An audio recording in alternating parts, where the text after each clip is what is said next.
Okay, let's pray. Loving Heavenly Father, we thank you, wonderful, wonderful Lord, for talking to us, for giving us your word. You are so loving that you want us to know about you. You want us to come near you. You want us to love you, Father. Lord, let this time not be wasted. Let it make us grow, Father, as a better Christian to serve you, Father, in your kingdom. Bless this time. In Jesus' wonderful name, I ask. Amen. Okay, so God's word பத்தி பேசுறது it's such a great thing. எனக்கு அது கொஞ்ச நேரம் பேசணுன்றது தான் கஷ்டமே. Okay, anyhow, so இன்னைக்கு will try and see God என்ன சொல்றாரு இந்த பைபிள்ல. கடவுளுடைய வார்த்தை நம்ம பைபிள்ன்றது ஐ திங்க் யாருமே இல்லைன்னு சொல்ல மாட்டோம், எல்லாருக்கும் தெரியும். அப்ப இது ஸ்பெஷல் இல்ல. ஸோ ஜீசஸே என்ன சொல்றாரு, வானமும் பூமியும் ஒளிந்து போம், என் வார்த்தைகளோ ஒளிந்து போவதில்லை. இப்போ அவ்வளோ அவ்வளோ ஸ்திரமா நிக்க போற ஒரு கடவுளுடைய ஒரு வார்த்தை கூட வேஸ்டா ஃபுல்ஃபில் ஆகாம தேவையில்லாத அனாவசிய மீனிங் இல்லாத வார்த்தைகள் கிடையவே கிடையாது. அப்போ அவ்வளோ ஒரு இம்பார்ட்டன்ட் வேர்ட் கொடுத்துருக்காரு இல்ல. அண்ட் நான் எப்படிலாம் நம்ம கையில இருக்கிற பைபிள் எத்தனை வருஷ காலம் ஆனாலும் let us see எத்தனை வருஷ காலம்ட்டு. ஓகே, இது ஒரு புக் இல்லைன்றது தெரியும் இல்லையா. So it is like almost like a library. 66 books இருக்கு அதுல. ஸோ இந்த 66 புக்ஸ் 39 and 27 புக்ஸ் ஈஸியா ஞாபகம் வைக்கணும்னா 3 into 9 27. ஸோ இத்தனை புக்ஸ் வந்து ஒரு ஆத்தரும் எழுதல, 40 டிஃப்ரெண்ட் ஆத்தர்ஸ் எழுதியிருக்காங்க. டிஃப்ரெண்ட் பீப்புள், ஒவ்வொருத்தரும் வெவ்வேறு வெவ்வேறு வெவ்வேறு பேக்ரவுண்ட் உள்ள மக்கள், right. so many different type of people. ஒவ்வொரு ஆத்தரையும் காட் வந்து பிக் பண்ணி சூஸ் பண்ணி அவங்களுக்கு ஸ்பிரிட் ஃபில் பண்ணி அவங்க மூலம் எழுத வச்சு, கரெக்டா. ஸோ அப்போ கடவுளுடைய வார்த்தைய அப்படிதான் நம்ம கையில இப்ப கையில வச்சிருக்கோம். So we are holding this Bible. இது எழுதுனது வந்து 3 டிஃப்ரெண்ட் கான்டினென்ட்ஸ்ல இருக்கிற பீப்புள் எழுதியிருக்காங்க. இப்ப நம்ம அந்த 40 ஆத்தர்ஸ் சொன்னோம் இல்லையா, 40 ஆத்தர்ஸ் வெவ்வேறு இடங்கள்ல இருந்து வந்தவங்க, யூரோப்பு, ஏஷியா, ஆப்பிரிக்கான்னு வெவ்வேறு கான்டினென்ட்ல வந்தவங்க. 3 டிஃப்ரெண்ட் லாங்குவேஜ்ல எழுதப்பட்டிருக்கு. ஹீப்ரூ, அரமாயிக், கிரீக்குன்னு சொல்லிட்டு. ஓல்ட் டெஸ்டமெண்ட்ல 2 லாங்குவேஜ் இருக்கு, கிரீக்ல கொஞ்சம் லாங்குவேஜஸ் இருக்கு. ஸோ 3 டிஃப்ரெண்ட் லாங்குவேஜ் மோஸ்ட்லி எழுதப்பட்டிருக்கு. எவ்வளோ காலகட்டமா எழுதப்பட்ட புக்குன்னா 1500 வருஷம் கிட்டத்தட்ட. ஸோ ஜீசஸ் பிறக்கிறதுக்கு முன்னால ஆரம்பிச்ச புக்ஸ், மோசே எழுத ஆரம்பிச்ச புக்ஸ், ஜீசஸ் லைஃப் டைம் முடிஞ்சு அந்த ஒரு 100 வருஷத்துக்குள்ள எழுதப்பட்ட புக் ரெவலேஷன் வந்து அதோட முடிஞ்சிச்சு. ஸோ இவ்வளோ டைம் பீரியட். அப்போ யோசிச்சு பார்த்தோம்னா போன வாரத்து நியூஸ் பேப்பரே நமக்கு கனெக்ஷன் இருக்காது, கரெக்ட் தானா. 1 வீக் ஓல்டு இன்ஃபர்மேஷன் நமக்கு அது பழசா இருக்கலாம், தப்பா இருக்கலாம், டைம்ஸ் மாறி இருக்கலாம், அந்த அந்த இன்ஃபர்மேஷன் இஸ் நாட் கரெக்ட்னு ஆயிருக்கலாம் இல்ல. போன தலைமுறையில நடந்த காரியங்கள், ரேடியோ எலக்ட்ரிசிட்டி இல்லாம படிச்ச தாத்தா பாட்டிகள் அந்த டைமுக்கும் இந்த டைமுக்கும் யோசிச்சு பார்த்தீங்கன்னா அதுல ஒரு பெரிய கேப். ஸோ சொல்லிட்டே போலாம். அப்படி இருக்கிற இந்த உலக வாழ்க்கையில 1500 இயர்ஸா எழுதப்பட்ட வெவ்வேறு ஆத்தர்ஸ் எழுதின புக்கு கோர்வையா கோர்த்து நமக்கு கையில இருக்கு இப்போ. அது எல்லாமே காட்ஸ் வேர்டுன்னும் இருக்கு. So many verses God will tell them to write. எழுத சொல்வாரு, லார்ட் டோல்ட் சோ அப்படின்னு இருக்கும், காட் ஸ்போக்னு இருக்கும். ஸோ இப்படி எழுதின ஒரு வார்த்தை. அப்போ ஒரு செகண்ட் யோசிச்சு பாருங்க. இப்ப நீங்க கேட்டுட்டு இருக்கவங்க மெச்சூர் கிறிஸ்டியன்ஸ்னாக்கா, பைபிள் நம்மளுடைய சுகங்களுக்காகவும் நம்மளுடைய ப்ரொடெக்ஷனுக்காகவும் நம்மளுடைய கம்ஃபர்ட்டுக்கு மாத்திரம் கொடுக்கப்பட்ட புக் இல்ல, அதையும் தாண்டின ஒரு ஸ்பெஷல் புக், கரெக்ட். அப்போ அந்த அதையும் தாண்டின இன்ஃபர்மேஷன் என்ன, அதுதான் நம்ம இன்னைக்கு கொஞ்சம் எக்ஸ்ட்ராவா ஃபோக்கஸ் பண்ண போறோம்.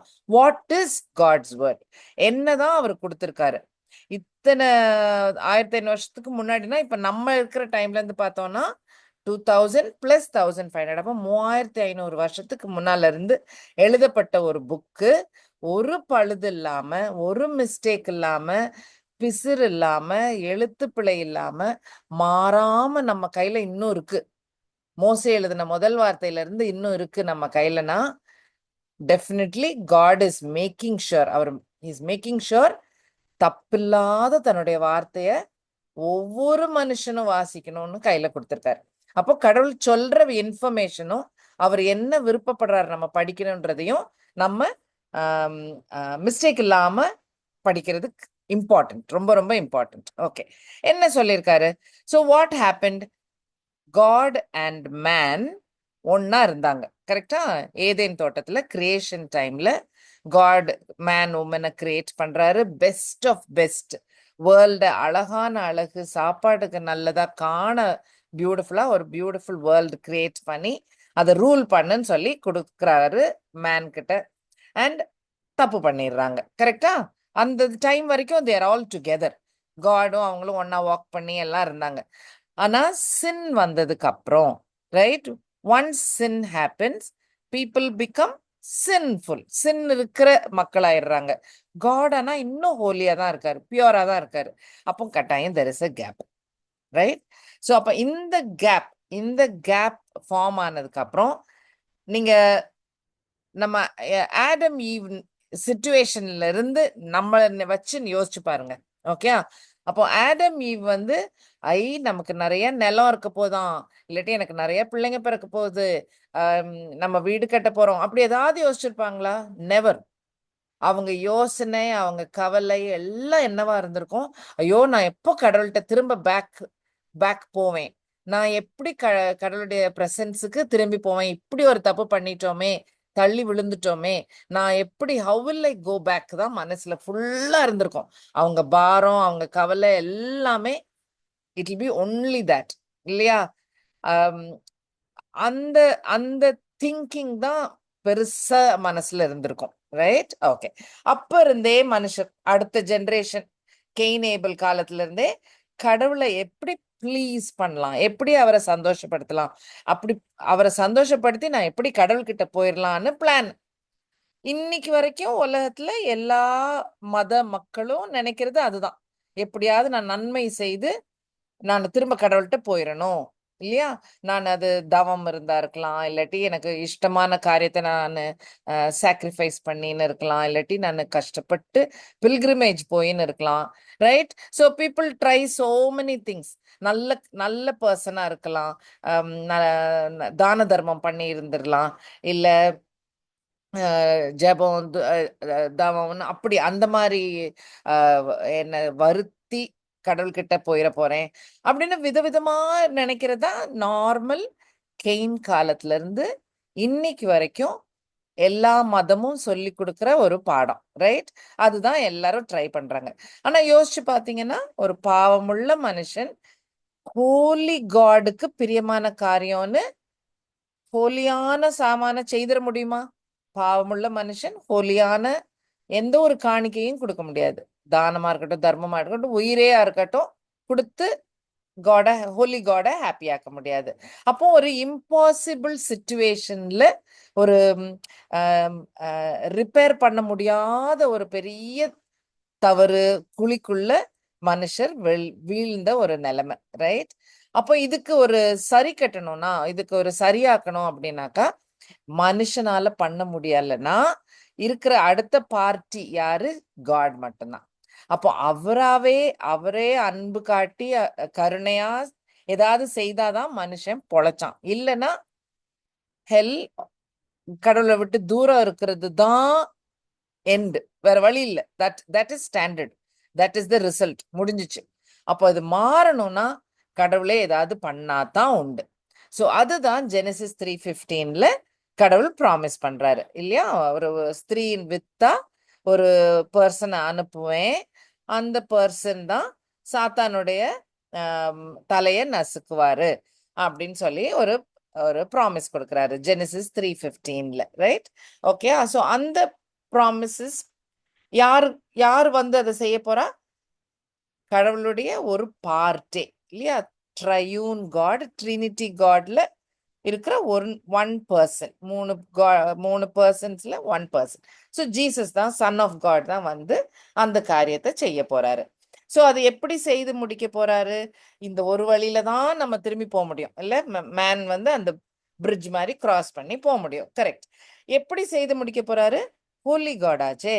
அப்போ அவரு எல்லா மனுஷரும் செய்த பாவத்துடைய கோபம், பனிஷ்மெண்ட், ஜட்ஜ்மெண்ட் எல்லாத்தையும் ஜீசஸ் வந்து கிராஸ்ல ஏத்து, பிகாஸ் ஹி இஸ் ஹோலி, அவரால் he is able to carry எல்லாரோட சின்னையும் சேர்த்து எடுத்து முடிச்சிடுறாரு. And that is the promise God gives also. Whoever நீங்க நம்பினா போதும், என் மகனை நான் அனுப்பிச்சிட்டேன், because I love you guys, நான் உங்களுக்கு திரும்பி வர்றதுக்கு ஒரு வழி பண்ணிட்டேன், நீங்க இதை நம்புனீங்கன்னா இட்ஸ் எனஃப். நீங்க வந்து திரும்ப நடந்து என் கூட வந்துடுவீங்க. You will come back to me.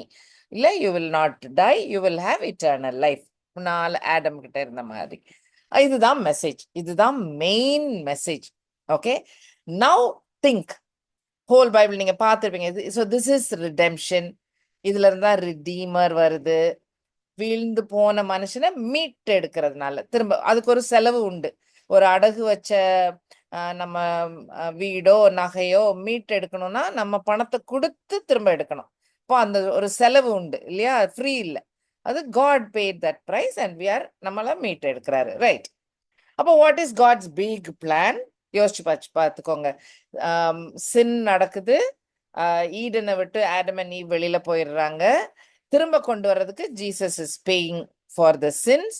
And நம்ம எல்லாம் ஒரு காலத்துல will be back with Jesus. இல்ல, அது ராப்சர் வழியிலையோ வேற வழியிலையோ. So we reach back to Jesus. நம்மள பிரைடுன்னு சொல்றாரு, சர்ச்ன்னு சொல்றாரு. And God is going, Jesus going take us back. இதுல இன்னும் ஒரு ஒர்க் மீதி இருக்கு. என்ன ஒர்க்? ஈடன்ல டிசீவ் பண்ண, ஏமாத்துன சாத்தானோட ஸ்டோரி இன்னும் பேலன்ஸ். ரைட். ஸோ அது என்ன நடக்கும்? சேட்டனையும் டிஸ்ட்ராய் பண்றது தானே ஜெனசிஸ் 3:15 சொல்லியிருந்தாரு. ஹி ப்ராமிஸ்ட் இல்ல, அவருடைய தலையை நசுக்குவார், ஸ்திரீயின் வித்து நசுக்குவார்னு ஒரு ப்ராமிஸ் இருக்கு. அப்போ அந்த வேலை இன்னைக்கு வரைக்கும் இன்னும் நடந்து முடியல. மீட்பின் வேலை நடந்து முடிஞ்சிருச்சு. நம்ம எப்படி கடவுள்கிட்ட போவோம், மேன் எப்படி காடு கிட்ட போறதுன்றத கடவுள் செய்து முடிச்சிட்டாரு, ஜீசஸ் செய்து முடிச்சிட்டாரு. ஆனா சேட்டனை அழிக்கிறதுக்கு திரும்பி வருவார். கரெக்டா? ரெவலேஷன் 20:10 படி யார் the devil who deceived, ஏமாத்துன சாத்தான பனிஷ்மெண்ட், ஃபைனல் பனிஷ்மெண்ட்டுக்கு இருக்கு. ரெவலேஷன் 20:10ல ஹெல்ல போட போறார்.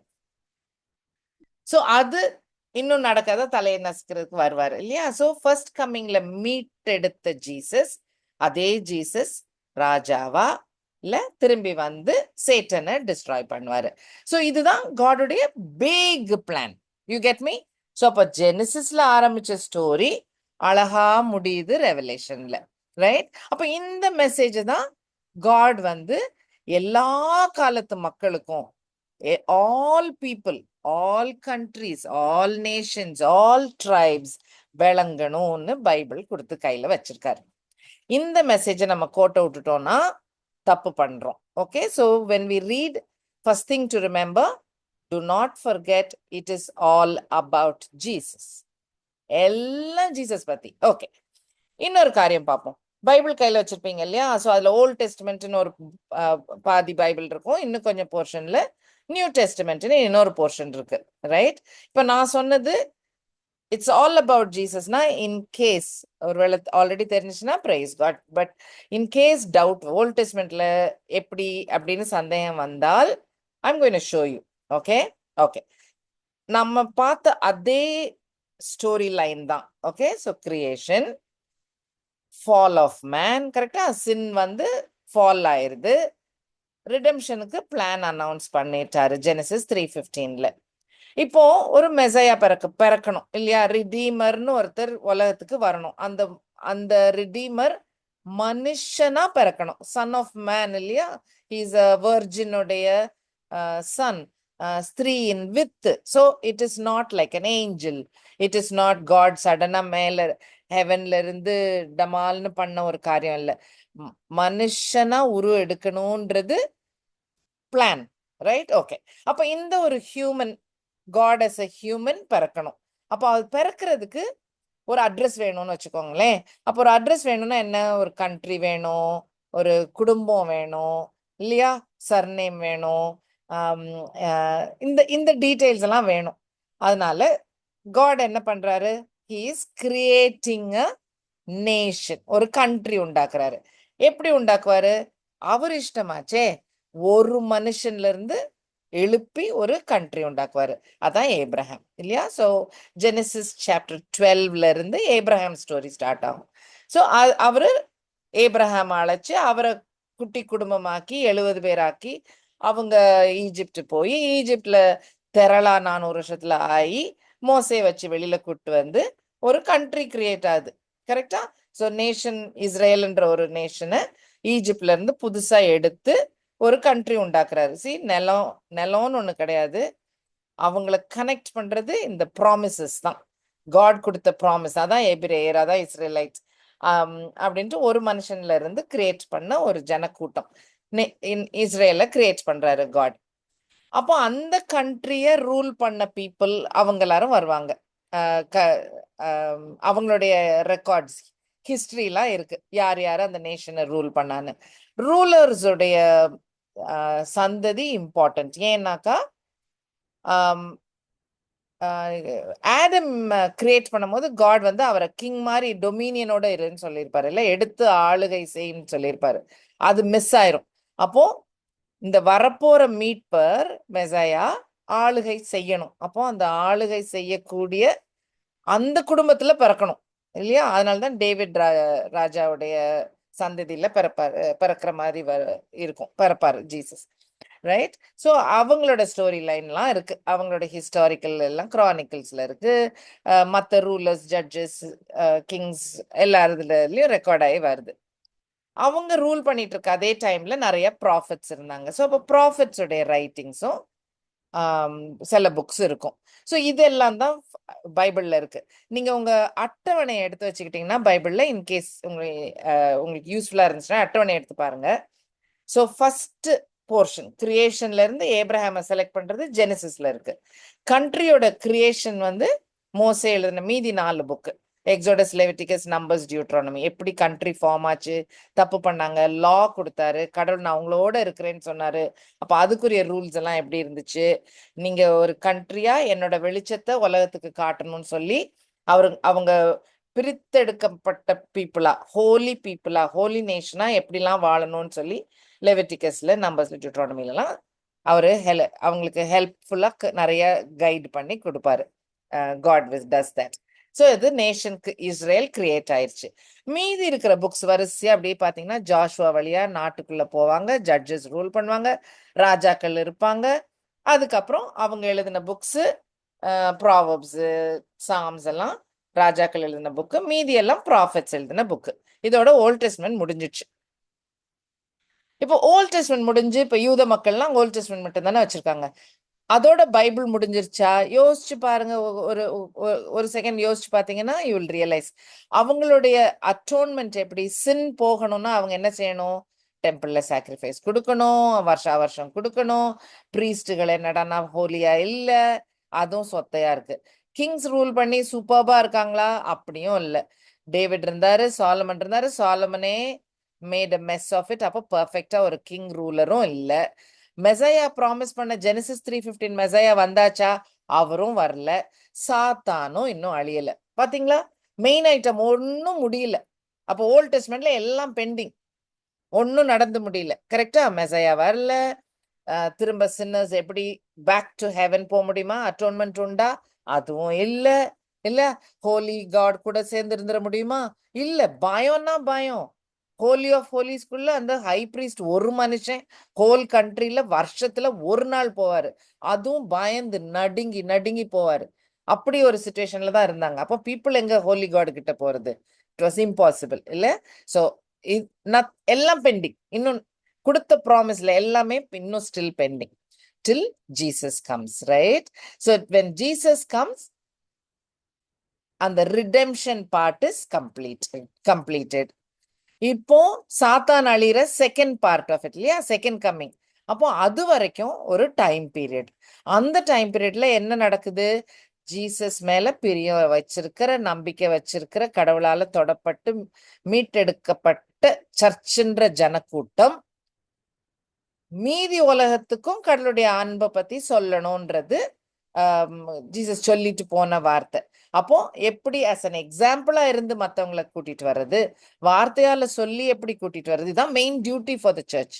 அது என்ன செய்யணும்? அந்த சர்ச் எப்படி ஆரம்பிச்சது, எப்படி தேர்ட் பர்சன் ஆஃப் ட்ரினிட்டி வந்தாங்க, பென்டிகாஸ்ட் எப்படி வந்தது, அதுல இருந்து எப்படி சர்ச் ஒரு சாதாரண ஃபிஷர்மேன் பவர்ஃபுல் சர்மன் கொடுக்குற மக்களா எப்படி மாறினாங்க, அப்படி மாறி வளர்ந்து வந்தது எப்படி, சர்ச்சோட டியூட்டி என்ன, அப்போ எப்படி கிறிஸ்தவ வாழ்க்கை நடத்துறது, எங்கெல்லாம் ஃபெயில் ஆறாங்க புது புது கிறிஸ்டியன்ஸ், கொரிந்தில் இருக்கிற கிறிஸ்டியன்ஸ், ரோம ராஜ்யத்துல இருக்கிற கிறிஸ்டியன்ஸ், ஒவ்வொருத்தரும் என்னென்ன கஷ்டப்படுறாங்க. டிமத்தி மாதிரி யங் பீப்புள் பாஸ்டரா இருக்கும் போது அவங்க பண்ற கோ த்ரூ பண்ற கஷ்டங்கள், அப்படி ஒவ்வொரு ஒவ்வொரு வெவ்வேறு சினாரியோ, வெவ்வேறு மத்த கிறிஸ்டியன் இன்னொரு கிறிஸ்டியனுக்கு கொடுக்குற அட்வைசஸ், ரைட்? ஸோ அதுதான் மற்ற லெட்டர்ஸ் எல்லாமே. கடைசியா ஒரு ரெவலேஷன், பிரியப்பட்ட ஜானுக்கு ஜீசஸ் கொடுக்குற செகண்ட் கம்மிங்ல என்ன நடக்க போகுது அப்படின்னு சர்ச்சை ஊக்குவிக்கிறதுக்காக கொடுத்த லாஸ்ட் புக்கு செகண்ட் கம்மிங் பத்தின details, right? So you can understand that gospels இருக்கு, மீதி ஆக்ட்ஸ் ஆஃப் த அப்போஸ்டல்ஸ் நடபடிகள், அதுக்கப்புறம் மற்ற எல்லாம் லெட்டர்ஸ் தான். பால் எழுதின லெட்டர், ஜேம்ஸ் எழுதின லெட்டர், பீட்டர் எழுதின letters, right? And the last book is revelation. இதுதான் பைபிள், கரெக்ட் தானா? Very clear. அப்போ நம்ம முதல்ல பார்த்த அந்த ஸ்டோரியும் இதுவும் சேம் சேம் சேம் இல்ல? So this is all about Jesus. Everything is about Jesus. அதனால சர்ப்ரைசிங்கே இல்லை. ஜீசஸ் ரிசரக்ஷனுக்கு அப்புறம் எம்மாவு பட்டணத்துக்கு நடந்து போற அந்த 2 டிசைபிள் கூட நடக்கும் போது சோர்வா சேடா போறாங்க. அப்ப ஜீசஸ் அதான் சொல்றாரு, இதெல்லாம் நடக்க வேண்டியது தானே. அதுவும் எப்போ இருந்து எழுதினது? மோசே முதலிய சகல தீர்க்கதரிசிகளும் எழுதின வேத வாக்கியங்கள் எல்லாவற்றிலும் தம்மை குறித்து சொல்லியவைகளே அவர்களுக்கு விவரித்து காண்பித்தார். அவருக்கு எக்ஸ்பிளைன் பண்றாரு. அப்போ ஓல்ட் டெஸ்டமென்ட் மோசே எழுதினது எந்த புக்கு? முதல் புக்கு. ஸோ ஜெனசிஸ்ல இருந்து எழுதப்பட்டது எல்லாமே என்ன பத்தி தான். என்ன பத்தி, எப்படி, அது என்ன மீனிங் அப்படின்றத விவரிச்சு ஜீசஸ் வந்து எக்ஸ்பிளைன் பண்ணி கொடுத்துருக்காரு அவங்களுக்கு. ரிசரெக்ட் ஆன இது ஃபர்ஸ்ட் டேல, சேம் டே மற்ற டிசைபிள்ஸை மீட் பண்ணுவாரு ஜீசஸ். அப்போ அவங்க கிட்டயும் அதே தான் சொல்வாரு. அவர்களை நோக்கி மோசேயின் நியாயப்பிரமாணத்திலும் லா, தோரா, ரைட், தீர்க்கதரிசிகளின் ஆகமங்களிலும் சங்கீதங்களிலும் என்னை குறித்து எழுதியிருக்கிறவைகளை எல்லாம் நிறைவேற்ற வேண்டியதென்று நான் உங்களோடு இருந்த போது உங்களுக்கு சொல்லி கொண்டு வந்த விசேஷங்கள் இவைகளே. இதெல்லாம் ஃபுல்ஃபில் ஆகணுமே. ஓல்ட் டெஸ்ட்மெண்ட்ல வெயிட் வெயிட் வெயிட் ப்ராஃபஸின்னு கொடுத்தது எல்லாம் நடந்து முடியணுமே. அப்போ நடந்து முடியணும்னா நான் அடிபடணும், நான் ஹெல்லுக்கு போயிட்டு வெளியில வரணும், இதெல்லாம் நடக்கதானே செய்யணும். இதெல்லாம் நான் உங்ககிட்ட சொன்னேனே அப்படின்னு சொல்றாரு, right? You get the idea, right? Okay. So அப்படி பார்த்தீங்கன்னா இந்த டைம் லைன் பாருங்க. மர்லின், நான் டைம் கிராஸ் பண்ணேன்னா ஜஸ்ட் ஒரு ஹிண்ட் கொடுங்க என்ன ப்ளீஸ். ஓகே. ஸோ ஜீசஸ் வந்ததுதான் ஹிஸ்டரிய 2ஆ பிளந்துருச்சு, கரெக்டா? கிறிஸ்து முன் கிறிஸ்து பின்னு 2ஆ. உலகத்துல பிலீவரோ இல்லையோ, that's how you count time. டைமை கவுண்ட் பண்றதே ஜீசஸுடைய ஃபர்ஸ்ட் கம்மிங்கை பேஸ் பண்ணி தான் கவுண்ட் பண்ணிட்டு இருக்காங்க எல்லாரும். ஓகே. ஸோ ஜீசஸ்க்கு அப்புறம் 2000 வருஷம் கிட்டத்தட்ட 2025ல நம்ம இருக்கிறோம். இதுக்கு முன்னால பாத்தீங்கன்னா 4000 ஈஸியா டைம் பண்ண முடியும். கரெக்டான டைம் தான். பிகாஸ் அத்தனை ஜீனியாலஜிஸ் இருக்கு. இத்தனை வயசுல இத்தனை பேர் இந்த பையன் பிறந்தான், அந்த மாதிரி கணக்கு இருக்கு. ஸோ அதனால இட்ஸ் வெரி கிளியர். ஸோ 4000ல ஆடம், ரஃப்லி 3000 நோவா, 2000 ஏப்ரஹாம், அதுக்கப்புறம் தான் ஈஜிப்ட் போய் 1500ல மோசஸ், அப்புறம் ஜட்ஜஸ் ரூல் பண்ணிட்டு சாமுவேல் கிங்ஸ் அனாயிண்ட் பண்ணி டேவிட் வந்து ரஃப்லி 1000, அப்புறம் அந்த இஸ்ரேல் நாடு ஒரு 500 வருஷம் இருக்கும். அதோட நார்த் உடஞ்சிரும். அசிரியால்கிட்ட பாபிலோன்ல தானியல் போயிடுவாரு. கண்ட்ரி ரொம்பவே வீக் ஆயிருது. 500ல டேனியல் டைம்ல எக்ஸைலுக்கு போயிடுறாங்க. நெபுகாத்நேசர் பிடிச்சிட்டு போறாரு இல்லையா, அங்க போயிடுறாங்க. பர்ஷியன் ராஜா காலத்துல டேனியல் உயிரோட இருக்கும் போதே 70 வருஷம் தானே, 70 இயர்ஸ்ல திரும்பி வருவாங்க. டெம்பிள் கட்டுவாங்க, இருக்கட்டும். இப்போ இந்த 500 வரைக்கும் ஒரு டைம் லைன் போட்டிங்கன்னா, பைபிள் எழுதப்பட்ட காலம்னு எழுதுனீங்கன்னா ஈஸியா ஞாபகம் வைக்கிறது 10 கமாண்ட்மெண்ட்ஸ். 10 கமாண்ட்மெண்ட்ஸ் கடவுளே கைப்பட எழுதி கொடுத்த 10 கமாண்ட்மெண்ட்ஸ் யார்கிட்ட கொடுத்தாரு? மோசே கிட்ட. மோசே தான் மத்ததையும் எழுத சொல்வார். ஸோ ஆடம்ல இருந்து எல்லாம் எழுதுறது மோசே எழுதுறாரு. எழுதி எழுதி எழுதி டேனியல் டைம்ல வெளியில இருந்தாங்கல்ல, கண்ட்ரில இல்ல, அவங்க சொந்த நாட்டுல இல்ல, ஜெருசலேம்லாம் இல்ல, பேபிலோன்ல உட்கார்ந்துருக்கும் போது எல்லா வேற ஆத்தர் எழுதின புக்ஸ் எல்லாத்தையும் சேர்த்து அவங்க தங்களுடைய புக்கு ஸ்கிரிப்சர் அப்படின்னு கெட்டி முடிப்பாங்க. பேபிலோன்ல இருக்கும் போது முன்னாடி எழுதப்பட்ட புக்கு தான். டேவிட் சாம்ஸ் எழுதினாரு, சாலமன் எழுதின மற்ற புக்ஸ் அதெல்லாம் இருந்தது. ஓகே, எல்லாத்தையும் கூட்டி இணைச்சு சேர்த்து வச்சு ஒரு புக் ஆக்குனாங்க ஹீப்ரூ பீப்புள். ஓகே, ரஃப்லி 500ன்னு ஞாபகம் வச்சுக்கோங்க. நியூ டெஸ்ட்மென்ட் அதுக்கப்புறம் புக்கே இல்லை. அதுக்கு அந்த அந்த எஸ்ரா நெஹேமியா எஸ்தருக்கு அப்புறம் நோ புக்ஸ். ஒரு 300 வருஷம் 400 வருஷம் புக்கே எழுதப்படலை. அதுக்கப்புறம் எழுதப்பட்டது ஜீசஸ் டைமுக்கு அப்புறம். ஜீசஸ் டைமுக்கு அப்புறம் எழுதப்பட்டது நியூ டெஸ்ட்மெண்ட். நியூ டெஸ்ட்மெண்ட்ல எழுதின அத்தனை புக்ஸுமே ஒரு தலைமுறையில எழுதின மாதிரி, ஒருத்தருடைய லைஃப் டைம்ல எழுதின மாதிரி. So less than 100 years after Jesus. அப்ப ஜான் ஒரு 90 years ஓல்டுல ரெவலேஷன் எழுதினாருன்றத ஞாபகம் வச்சுக்கோங்க. அப்பனா அவரு ஜீசஸ் காலத்துல ஒரு யங் மேன், அவருக்கு ஒரு 90 வயசுனா ஒரு 100 years after Jesus, 100 AD. அதோட பைபிள் ஃபினிஷ்ட். இந்த டைம் பீரியட்ல தான் நம்மளுடைய 66 புக்ஸும் எழுதப்பட்ட காலம். ஓகே, இது அத்தனையிலையும் எழுதினது ஜீசஸ் இஸ் டெல்லிங் என்னை பத்தி தான் எழுதியிருக்கு. Are we clear? Very very clear, right? Okay, இப்போ நம்ம இந்த 2 வசனம் பார்த்தோம்ல ஜீசஸ் இதை பத்தி. அது மட்டும் இல்ல, there are other verses also. பாரிசீஸ்ட ஒரு வாட்டி சொல்வாரு, நீங்க ஸ்கிரிப்சரை தேடி தேடி படிச்சுக்கிட்டு உட்கார்ந்து இருக்கிறீங்க, படிச்சாதான் உங்களுக்கு இட்டர்னல் லைஃப்னு நினைச்சு படிச்சுக்கிட்டு இருக்கீங்க. அந்த புக்கு ஃபுல்லா நான் தானே இருக்கிறேன் அப்படின்னு சொல்றாரு. அந்த புக்கு ஃபுல்லா என்னை பத்தி தானே டெஸ்டிஃபை பண்ணுது, எனக்கு சாட்சி கொடுக்குது, என்னை பத்தி தான் பேசுது அப்படின்னு ஜீசஸ் சொல்வாரு. ஓகே, அதே மாதிரி டேவிட் எழுதின ஒரு சாம் 40:7. சாரி, நான் நீங்க வாசிச்சா நல்லா இருக்கும், ஆனா எனக்கு டைம் கணக்கு பார்க்க தெரியாது, அதனால தப்பு பண்ணிடுவேன்ட்டு நானே வாசிச்சிடுறேன். ஸோ டேவிட் எழுதின ஒரு சாம். ஓகே, அப்பொழுது நான் இதோ வருகிறேன், புஸ்தக சுருளில் என்னை குறித்து எழுதியிருக்கிறது. இங்கிலீஷ் ஐ லைக், இன்னும் கொஞ்சம் பிடிக்கும். ஏன்னா இந்த வால்யூம் ஆஃப் த புக் அப்படின்னா என்ன அர்த்தம்? த ஹோல் புக் அப்படின்னு அர்த்தம், right? So I am coming in the whole book, it is written about me அப்படின்னு ஜீசஸ் சொல்ற மாதிரி இருக்கு இல்லையா? ஸோ இது ஹீப்ரூஸ் புக்ல அதை கன்ஃபார்ம் பண்ணியிருக்கோம். நியூ டெஸ்ட்மெண்ட்ல அவங்க கன்ஃபார்ம் பண்ணுவாங்க, இது எழுதுனது சன் ஆஃப் காடை பத்தி தான், இது ஜீசஸை பத்தி அப்படின்னு சொல்லி. ஹீப்ரூஸ் 10:7, இது 47, இது ஹீப்ரூஸ் 10:7. ஸோ பைபிள்ல நிறைய வசனங்களே அதுக்கு சாட்சி தட் ஜீசஸை பத்தி தான் ஃபுல் பைபிளும் இருக்கு அப்படின்றது. ஓகே, நான் இப்ப எப்படி படிக்கணும்? கட்டாயம் உங்களுக்கு தெரிஞ்ச விஷயம். ஆமா, இந்த வசனம் ஒரு திட்டு வசனம். ஜீசஸ் திட்டுவாரு, டிசைபிள்ஸை திட்டுவாரு. அவர்களை நோக்கி, தீர்க்கதரிசிகள் சொன்ன யாவையும் விசுவாசிக்கிறதற்கு புத்தி இல்லாத மந்த இதயம் உள்ளவர்களேன்னு திட்டுறாரு. அப்படின்னா என்ன அர்த்தம்? வசனங்களை கடவுள் கொடுத்த வார்த்தைய ஜீசஸ பத்தின்னு தெரியாம வேற அர்த்தம் எடுத்து வாசிச்சா இதுதான், இது இஸ் த ப்ராப்ளம். ஜீசஸ் திட்டுறாரு. ஏன் யூத மக்கள் மெசையா மிஸ் பண்ணாங்க? Similar reason, right? They did not இதுதான் மெசையான்னு அவங்க கரெக்டா கண்டுபிடிச்சிருக்கணும். யோசிச்சு பாருங்க, பேபி ஜீசஸ பார்த்த பேபி ஜீசஸ் அந்த டெம்பிள்ல சிமியோன் அண்ணான்னு 2 வயசானவங்க மீட் பண்ணுவாங்க பேபி ஜீசஸ, மேரி கொண்டு போய் காட்டும் போது அவங்க ரெக்கக்னைஸ் பண்ணிட்டாங்களே, தே நியூ.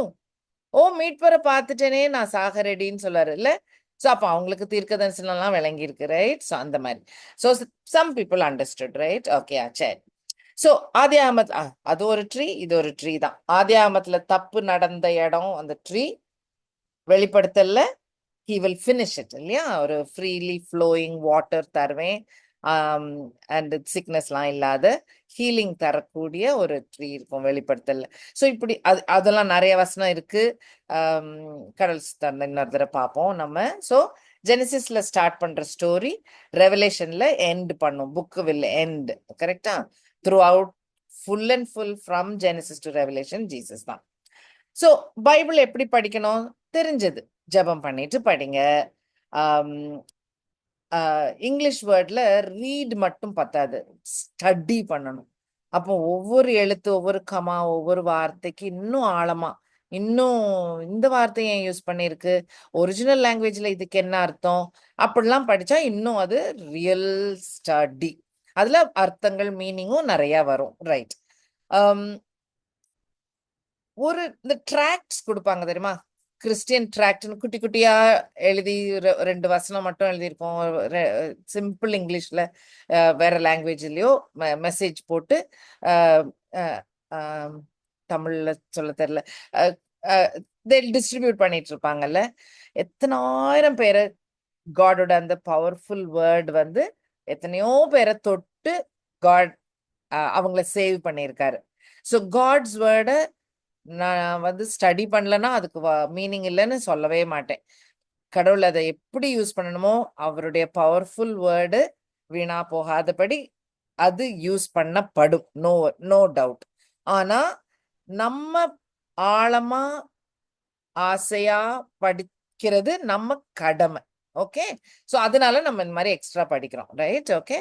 நீங்க உங்க வார்த்தை எதுலனாலும் இருக்கு அப்படின்னு சொல்லிட்டு எப்ப பாரு தெரிஞ்ச ஒரு சங்கீதமோ இல்லாட்டி இங்கி பிங்கி பாங்கி போடுற மாதிரி ஏதோ ஒரு பேஜை திறந்து அந்த பேஜ்ல இருக்க சாப்டரையோ, அது அதை விட இன்னும் ஆழமா படிக்கணும். புத்தி தந்திருக்காரே, ஸோ படிக்கணும். Okay. Right.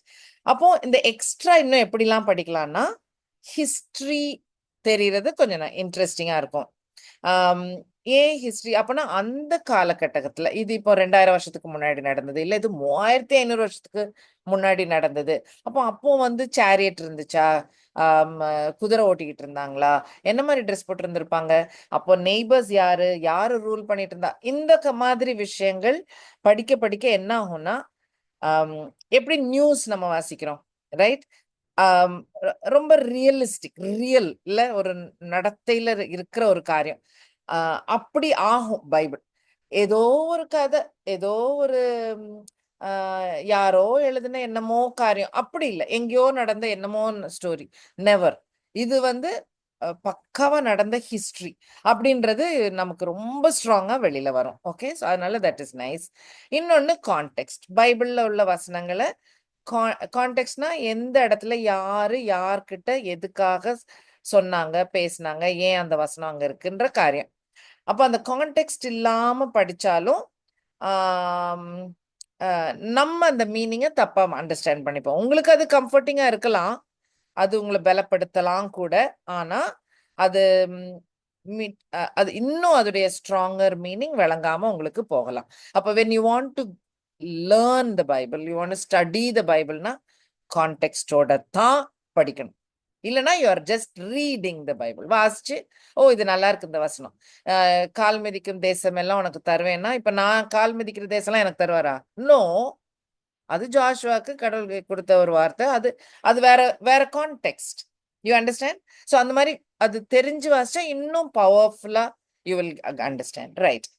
Cross reference. Cross reference வந்து 40 ஆத்தர்ஸ் எழுதின புக் இல்ல, 1500 வருஷமா. அப்போ ஒவ்வொரு ஆத்தர் இன்னொரு ஆத்தரை பத்தியே எழுதியிருப்பாங்க. இன்னொருத்தர் எழுதின புக்கை இன்னொருத்தவங்க எழுதுவாங்க. அப்போ எக்ஸாம்பிள் வந்து ஷேக்ஸ்பியர் ஒரு ஒரு புக் எழுதினாருன்னா, அந்த நியூஸ் பேப்பர், அந்த டைம்ல உள்ள நியூஸ் பேப்பர்ல ஆர்டிக்கல் வரும். ஓ ஷேக்ஸ்பியர் இந்த நாடகம் எழுதினாரு, அது இந்த தேட்டர்ல நடந்தது, ரொம்ப நல்லா இருந்துச்சு, ஆர் நல்லா இல்லை, வாட் எவர். அப்படி எழுதும் போது என்ன ஆகுது, ஷேக்ஸ்பியர்னு எழுதின அந்த புக்கு எழுதினாருன்றது ப்ரூஃப் ஆயிருது, அந்த தேட்டர்ல அந்த டிராமா போட்டாங்கன்றது தெரிஞ்சிருது. விளங்குதா? ஸோ அப்போ அது கிராஸ் 2-3 பீப்புள் அதே பாயிண்ட் திரும்ப திரும்ப சொன்ன மாதிரி. அப்போ அதுவும் இன்னும் ஆணித்தரமா இருக்கிறது. கிராஸ் ரெஃபரன்ஸ்ல இன்னொரு எனக்கு ரொம்ப பிடிச்ச ஒரு பாயிண்ட் என்னன்னா, லெவிட்டிகஸ்ல இருக்கும், எந்த கோர்ட் கேஸ்னாலும் 2 சாட்சியாவது வேணும், சப்போர்ட் பண்ணவோ குற்றம் சாட்டவோ, எதுக்கோ 2 சாட்சி இருந்தாதான், மினிமம் 2 சாட்சி இருந்தாதான் அந்த கேஸ் வின் பண்ணும். இன்னைக்கு வரைக்கும் அந்த 2 சாட்சி கரெக்ட். எந்த கோர்ட்லயும் அதுதான் இன்னும் கணக்கு. ரெண்டாவது இருக்கும். இப்போ யோசிச்சு பாருங்களேன், பைபிள் வசனத்துல இருக்கிற ஒரு ட்ரூத்தை நம்ம அண்டர்ஸ்டாண்ட் பண்றதுக்கு அட்லீஸ்ட் 2 கிராஸ் ரெஃபரன்ஸ் வசனமாவது இருக்கும். அப்ப எவ்வளோ ஒரு confirmation, right? It is like superb. அதனால கிராஸ் ரெஃபரன்ஸோட படிங்க, இட் இஸ் வெரி நைஸ். அப்புறம் ஓல்ட் டெஸ்டிமெண்ட் புக்ஸை ஜீசஸ் எப்படி அதை ஃபுல்ஃபில் பண்ணாருன்ற விஷயத்தை தான் நியூ டெஸ்டிமெண்ட் ஆத்தர்ஸ் ஓல்ட் டெஸ்டிமெண்ட்டை கோட் பண்ணி எழுதுவாங்க. அப்போ அது கமெண்ட்ரி மாதிரி. கமெண்ட்ரினா main book old testament, new testament authors அதை எக்ஸ்பிளைன் பண்ணி எழுதுனது போல. Okay, so first set of commentaries நீங்க தேடி பார்க்க வேண்டியது, செக் பண்ண வேண்டியது நியூ டெஸ்டிமெண்ட்டுக்குள்ளேயே இருக்கும். அப்போ அது சர்ச்சுக்கு வேண்டிய விதத்துல அந்த போர்ஷனை எக்ஸ்பிளைன் பண்ண மாதிரி இருக்கும். ஓகே, இருந்ததுன்னா சூப்பர். அப்படின்னா அந்த சர்ச்சுக்கு வேண்டிய ஒரு விஷயம்னு அர்த்தம். So first line of commentaries அது இல்லாம அஃப்கோர்ஸ் இப்போ நிறைய பைபிள் ஸ்காலர்ஸ் புக்ஸ் ரிலீஸ் பண்ணியிருப்பாங்க, கமெண்ட்ரிஸ் இருக்கும், பைபிள் ஸ்டடீஸ் இருக்கும். கேளுங்க. ஜஸ்ட் ப்ரே தட் அவங்க தப்பா வழி நடத்தாதபடி, மர்லின் சொன்ன மாதிரி அந்த பெரையன் போல திரும்ப வந்து கிராஸ் செக் பண்ணி கன்ஃபார்ம் பண்ணி கிராஸ் ரெஃபரன்ஸ் இருக்கான்னு செக் பண்ணி தென் டைஜஸ்ட் பண்ணுங்க. ஓகே, அப்புறம் of course application. I feel Christians வந்து அந்த அப்ளிகேஷனுக்கு ஜம்ப் பண்ணிடுவாங்க. ஒரு வசனம் வாசிச்சுட்டு இதுல இருந்து எனக்கு என்ன நான் கெயின் பண்றேன் அப்படின்னு ஜம்ப் பண்ணுவாங்க. எனக்கு என்ன விளங்குச்சு, நான் என்ன எடுத்துக்கிறேன்னா அப்படின்லாம் ஆயிரும். இப்ப நீங்க அது இப்பவும் பாஸ் பண்ணுங்களேன், ஒரு செகண்ட் யோசிச்சு பாருங்க. This is God's word. இது கடவுள் மனுஷன் கிட்ட சொல்லுற ஒரு சில வார்த்தைகள். இப்போ அப்படி கடவுள் சொன்ன வார்த்தையில எனக்கு என்ன விளங்குதுன்னு நான் அண்டர்ஸ்டாண்ட் பண்ணேன்னா தப்பாகலாம். கடவுள் என்கிட்ட என்ன சொல்றாருன்னு யோசிக்கணும். You see the difference? அப்போ நம்ம ரொம்ப கேர்ஃபுல்லா நம்ம ரீடிங் மாறணும். God is talking to you, not only for your comfort and protection and அதுக்கு மட்டும் பார்க்காம just make sure God ஜீசஸ பத்தி இதுல என்ன சொல்றாரு, இதுல என்னது நான் படிக்கணும் அப்படின்ற கண்ணோட்டத்துல தயவு செய்து பாருங்க. அதான் காடுடைய பர்பஸ் என்ன. ஸோ அப்ளிகேஷன் அகெயின் நான் என்னோட வே ஆஃப் அண்டர்ஸ்டாண்டிங் நான் என்ன சொல்றேன்னா, என் மனசுல ஹோலி ஸ்பிரிட் இருந்தாருன்னா என்னுடைய வீக்கான உலக நடப்ப அவரு என் கூடயே இருந்து கரெக்ட் பண்ணி என்னை சரியாக்குவார். No doubt. Correct, right. But when I'm reading God's word, நான் இன்னும் ஆசையா கடவுள் நான் என்ன செய்ய நீர் வில்லிங்கா இருக்கிறீருன்னு நான் தேடுறதுக்கு எனக்கு இன்னும் ஆசை. ரைட், என்னுடைய நடத்தையை பியூரிஃபை பண்றது holy spirit is with me. Heal purify. Of course I learn from Bible, of course, no doubt, of course. But அந்த அப்ளிகேஷன் லைனை விட more importance I will give for God. என்ன சொல்றாரு, காடோட பர்பஸ் என்ன, இதுல இருந்து நான் கடவுளுக்காக என் லைஃபை இன்னும் எப்படி மாத்தி செய்ய முடியும் அப்படின்றத நான் இன்னும் செக் பண்ணுவேன். ஓகே, ஸோ 2 Timothy 2:15 இருக்கிறது போல, நீ வெட்கப்படாத ஊழியக்காரனாயும் சத்திய வசனத்தை நிதானமாய் பகுத்து போதிக்கிறவனாயும் உன்னை தேவனுக்கு முன்பாக உத்தமனாக நிறுத்தும்படி ஜாக்கிரதையாயிரு. இல்ல, ஸோ நம்ம அந்த குட் ஒர்க்கரா, குட் கிறிஸ்டியனா வெக்கப்படாம இருக்கணும்னா you have to understand the truth, the word of ட்ரூத்தை கரெக்டா விளங்கி படிச்சாதான் நிப்போம். இல்லைன்னா லார்ட் சொல்லி அந்த மாதிரி ஒரு வெத்து கிறிஸ்டியனா மாறாம இருக்கணும். Okay, so praise God for sharing this wonderful amazing time. I thank God for this time. Over to you, Merlin ma. Amen. Thank you so much, Akka. It's so nice. Really, we learned a lot. God, thank God. Thank you. Even though it is a short duration, I have given you to prepare it. You have done it in a wonderful way. God bless you. Jacqueline Akka, pray பண்ணி முடிச்சிடலாம். Praise the Lord, sisters. இன்னைக்கு ஒரு ஷார்ட்டான